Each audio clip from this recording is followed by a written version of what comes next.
Hello everyone, welcome to our SAS-K YouTube channel.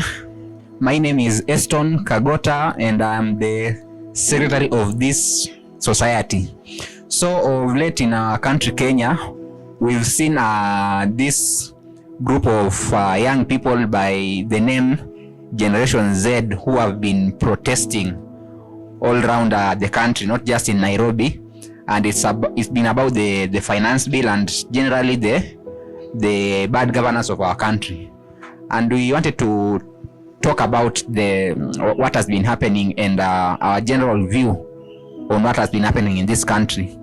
So without further ado, let's get inside and listen to what my colleagues have to say about this whole matter.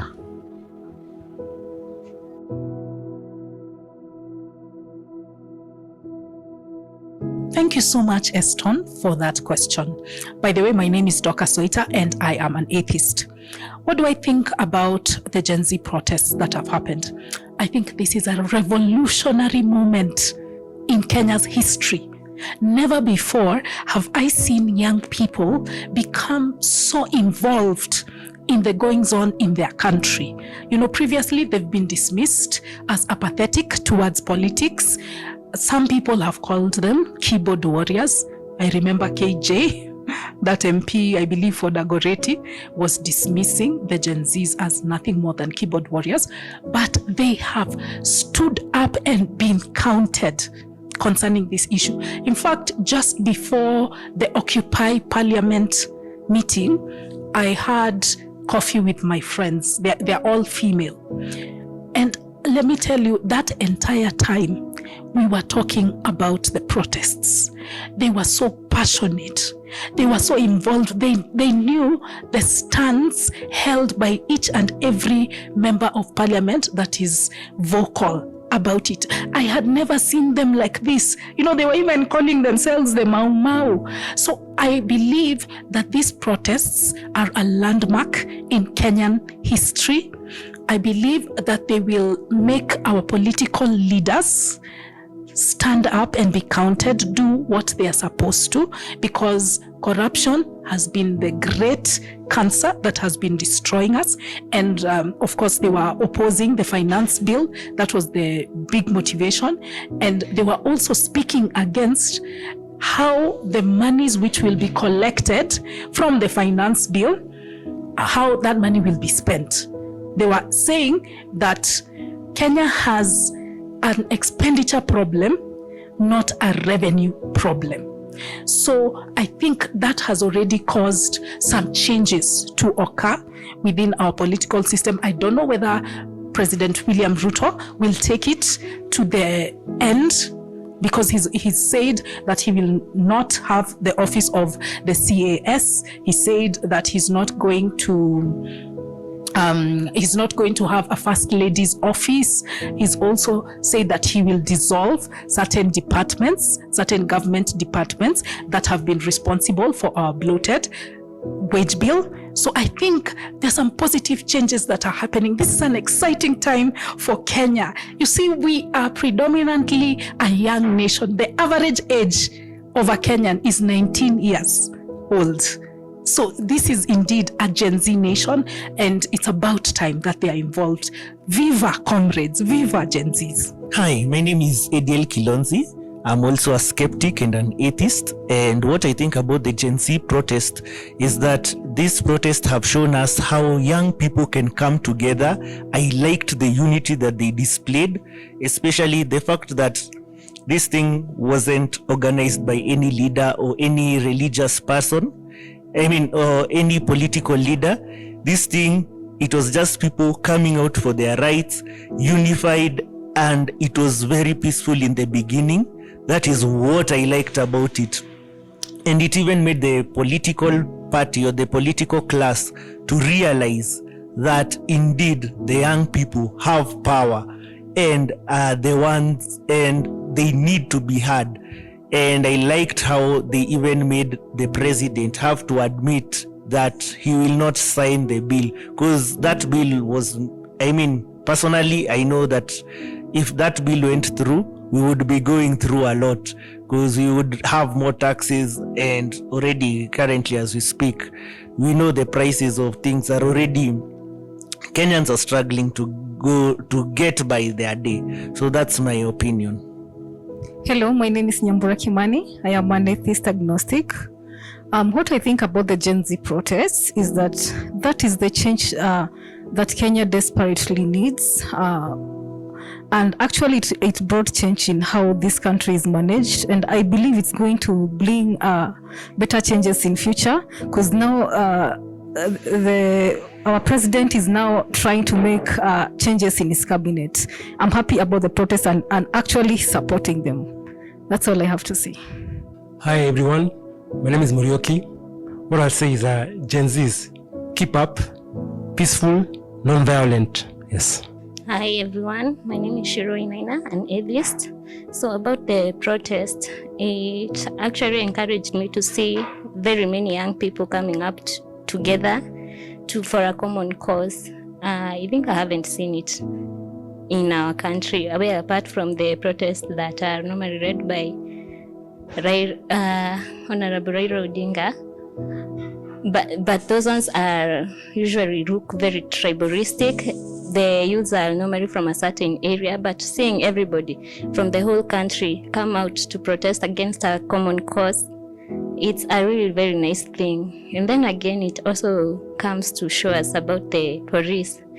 And they were using tear gas on peaceful protesters. I think they are the ones that somehow caused there to be a stir in the protest, because from the beginning you could see them just, I don't know whether it was wrong or right, but the news reporters were saying that sometimes the police would hide and then come out on a group of people. And even when there was no protest, when the KDF were deployed, the other day you could see from the TV that they were just randomly choosing a group of young people and then telling them to sit on the ground, and there was no, I think they did have a problem, those youths. So it also goes a long way to show how our police department behaves.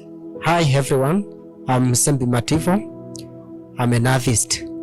My take home about Gen Z protest. I'm happy, first of all, I'm happy about it. And again, those young men, or the so-called last generation, in fact, I've shown that Kenya does not belong to leaders. Kenya belongs to us. Because what happened, those leaders have accepted that we are powerful. Without them, we can stand for our rights. I was happy to see, though it may sound somehow bad, they managed to go up to Parliament building and the governor's office. Those places are always most guidant. In fact, even during the time of ODM protest, those people never managed to reach those places, including our Hembo Baba. They were unable to reach those places, but Gen Z managed to go there. So now I'm happy. Kenya belongs to us. You know, there is a famous Swahili saying that vijana ni viongozi wa kesho. Now I think Gen Z have discovered themselves that we are no longer the leader of tomorrow. We are the leader of today and the leaders now. We will keep on waiting to be leaders tomorrow until when? Viongozi wa kesho, viongozi wa kesho. So they want to misuse us, telling us that we will lead tomorrow. And that tomorrow, we continue seeing the success in those offices. So Gen Z, I think I'm one of them. That is the way we should go. Standing up and speaking up for our rights. When we go, in fact, we don't have to beg for what we deserve. What we deserve, I don't need to go and say, please give me this. If I deserve it, you give me what I deserve. If you don't, I just call my fellow Gen Zs. We come for it. I was surprised to see Mr. Gachagua saying please. That surprised me. Mr. Gachagua saying please to the young generation, the Generation Z. very brave of us, and I think they have learned their lesson. So that is my take. Thank you. My name is Tanari Njoroge. So I'm agonistic, just the way it's rainbow in my cap. So about the Gen Z, I'm a millennium. So, but I congratulate what they did, and also the leader have learned a lesson, because they normally see the protest. If the protest is peaceful, they will not hear or they will not deal with the grievances. But whenever there is destruction of property or chaotic, that is the time you see the leader coming up to deal with those grievances. Today, the Gen Z have been able to tame the leaders. The pride that the leader that you are having now, I think they are cool now. They can be able to deal with the solution or to come up with the solution instead of just making it as a noise. So I congratulate them and I support that. And let leaders learn a lesson. Don't wait for people to make a violence for you to react. Just listen to the people and react and come up with the solution instead of waiting for the destruction. So my take home on this Generation Z protests that have been happening in our country for the last 2 weeks is the Gen Z protest being leaderless, tribeless, fearless is actually a checkmate to the government, because if they are leaderless, there is no way the government will call one of them to State House and offer them a cup of tea and some bundles of money like they used to do with our previous leaders like Honorable Raila Odinga and the others, because that's what governments used to do. After a leader calls protests, after 2 or 3 weeks of protesting, one of the leaders is called to State House, given money, and he goes out, calls off the protest, and it actually leaves a bitter taste to a lot of protesters who thought that this could be revolutionary. So I also stand in solidarity with the Gen Z protest. This is one of the strongest protests that have ever been done in this country, because the government actually listened to what you are calling to what you wanted in this protest, which was to reject finance bill, and the government actually rejected this finance bill. And as you can see, I'm dressed in black in solidarity with the Generation Z protesters and also some of them who lost their lives. I send my condolences to their family members.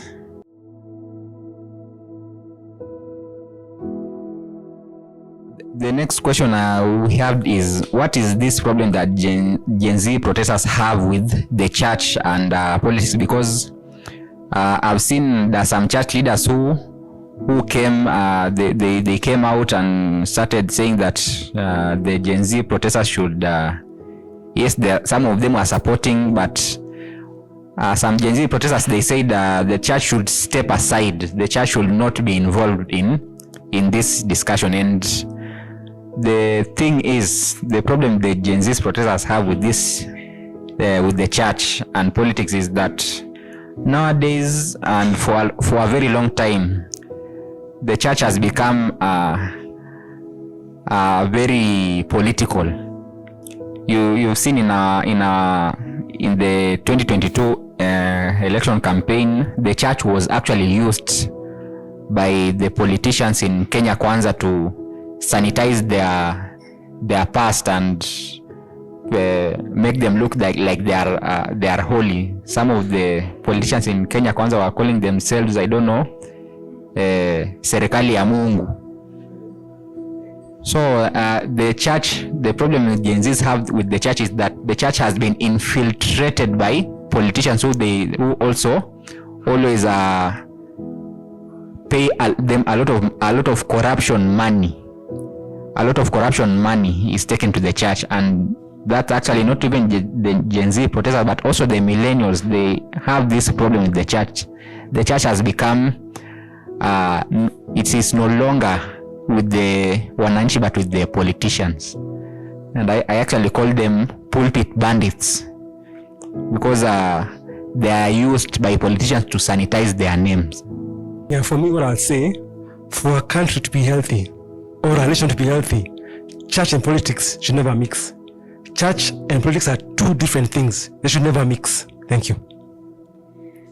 What a pertinent question that you have asked, Eston. What is the problem that Gen Zs have with the church? You see, the Gen Zs have branded themselves as tribeless, partyless, leaderless, and religionless. One of the biggest problems that we have in Kenyan politics is tribalism. In fact, I keep calling it the great cancer that is killing us. Ethnic mobilization is rampant during our politics, our election period. In fact, I keep saying that our elections are not real elections, they are an ethnic census. You can predict with laser sharp precision who is going to win the election based on the number of tribes that are rallying behind him. So that has been a problem. And then what happens when we elect these leaders based on our tribes? They go there in office, they siphon our public funds, and they use it for themselves. The Gen Zs have realized that tribalism, negative ethnicity, is only benefiting the leaders. This is the reason why they have decided to shun it. They don't want anything that divides us on the basis of our identity. Religion happens to be another form of tribalism. It's another tool in the politician's arsenal. A politician will use anything that can divide people. They use the divide and rule mechanism, and they have been doing that in the past. As Eston said, President Ruto, who is now the sitting leader, he portrayed himself as a man of God, and it worked. It convinced very many people of the same. So the Gen Zs have realized, no, wait a minute, these people are not in essence God-fearing, because in Kenya, being God-fearing is synonymous with being virtuous. But we have seen that our members of parliament are not virtuous. They are highly corrupt. That's one angle. Another angle I have seen is the idea that church leaders themselves have not been fighting for our issues. They have not been speaking out against an oppressive regime. This was not always the case. Even though we are atheists, we have to acknowledge the fact that the church has done some pertinent things in Kenya's history. In the 80s and the 90s, I read my history, but Timothy Njoya, Reverend Timothy Njoya, Cardinal Otunga, David Gitari, they spoke truth to power, and they advocated for multi-party democracy in Kenya. But our leaders these days, they do none of that. They accept funds from politicians during election time, and then they give them podiums later. So the Gen Zs have seen this, and they have realized that they do not want to be a part of it. Viva, bravo, Gen Zs. Yes, briefly about the attitude or the Gen Z attitude toward the government and the church. I think Gen Z, if they may employ that attitude to the religious or to the church and the religious. Now I think the Gen Zs in church are not active. In fact, I could advise all Generation Z who are in church to step out. Okay, about the Gen Z connection with the churches and the government, they have shown, or they have proved to us that they are not in either side. They are after the development, they are after transparency, they are tired with the lies from both churches and the government, or from both religion and government. And that is a good move. Gen Z, they have shown us that they are always skeptical, or they can be able to question and think, use logic to understand things the way they are. And for me, I see Gen Z are the candidate to reject religion or to reject the lie from religion. So for me, I advocate just the way they see that you are saying. Let there be separation between churches and then government. Let the government not use their own machinery to promote churches, or churches to use their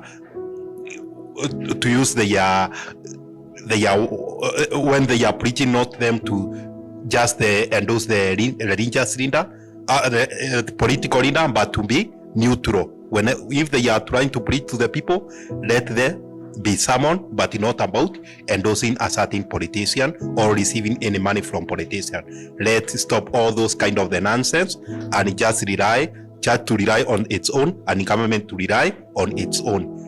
For me, I was very surprised to hear the state can welcome the Benihin, can welcome the other religious leader using our taxes. That is very disappointing, and that should not be repeated again. So for William Ruto and the other official, you must take that precaution and avoid those kind of which I can term them as nonsense. Thank you.